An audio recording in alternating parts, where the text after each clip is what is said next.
Hey guys, welcome to our channel. In today's video, I'm going to show you how to put link in TikTok bio. So guys, first of all, what we have to do is we have to go on profile.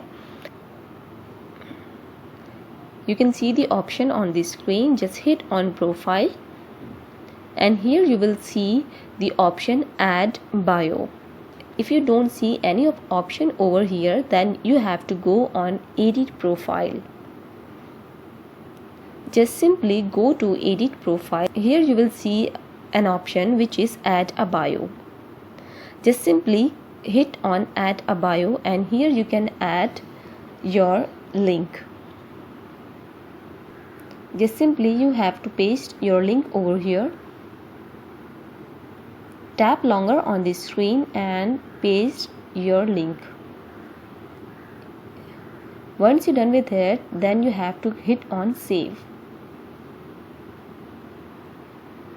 As you can see guys, my link has been added into my profile. You can see it on my profile as well. So guys, this is how to put link in TikTok bio.